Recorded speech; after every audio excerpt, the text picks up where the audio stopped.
Bonjour, peuple de Dieu. Aujourd'hui, j'ai été choisi encore pour vous donner la bonne nouvelle, qui est la parole de Dieu. Mais avant de vous donner la nouvelle, la bonne nouvelle, je vais d'abord vous souhaiter bonne fête, bonne année à tout le monde. Bonne heureuse année à tout le monde. Que l'année 2022 soit un succès pour tout un chacun de nous. Amen. Donc aujourd'hui, nous allons rentrer dans Jean 3, verset 16.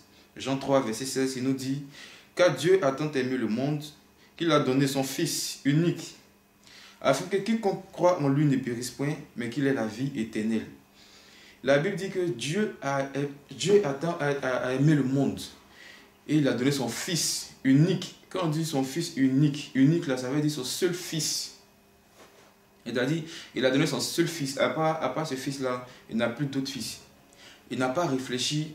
Si tu devais donner quelque chose qui n'était pas aussi grand. Il n'a pas réfléchi si il devait donner quelque chose qui n'est pas trop important à ses yeux.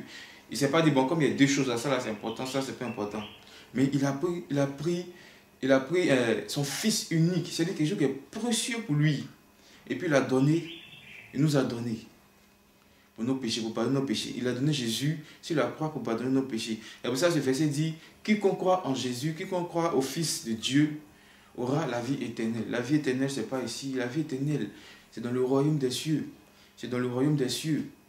Donc, toi-même, tu vois que Dieu a donné son Fils unique pour nous sauver.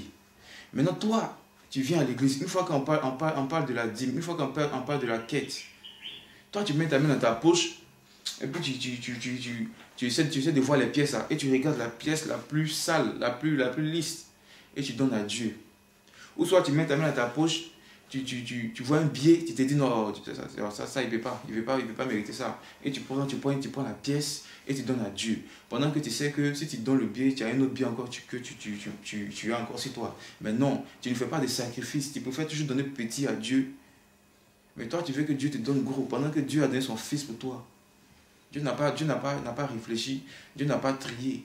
Dieu n'a pas mis la main dans la poche pour donner son Fils pour nous, pour que nous ayons la vie éternelle. Dieu n'a pas réfléchi. Donc toi, ne réfléchis pas. Quand tu veux donner à Dieu, ne réfléchis pas. Donne à Dieu si tu peux. Donne à Dieu si tu peux. Donne à Dieu. Ne réfléchis pas. Parce que Dieu a donné son Fils unique pour toi.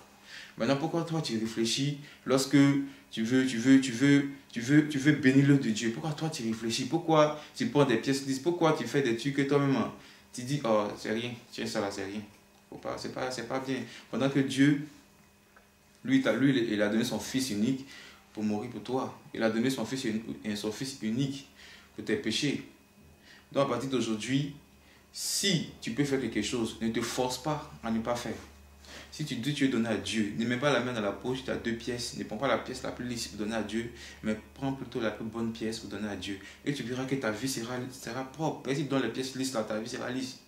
Ta vie sera lisse comme la pièce que tu as donnée. Mais si tu donnes une pièce propre, ta vie sera propre comme cette pièce-là. C'est selon ta dîme que Dieu te bénit. Et selon ta dîme que Dieu te bénit, selon ton offrande que Dieu te bénit. Et selon les actes que Dieu te bénit. Parce que tout ce que tu fais, c'est ça te suive. Donc si tu fais du bien, ça te suit en bien. Mais si tu fais du mal, ça te suit en mal. Donc que Dieu nous bénisse la nouvelle année 2022. Essayons d'échanger beaucoup de choses et on verra que Dieu va nous bénir. En tout cas, moi, ma bénédiction a commencé. Et bénis Dieu pour ça. Que Dieu nous bénisse. Amen.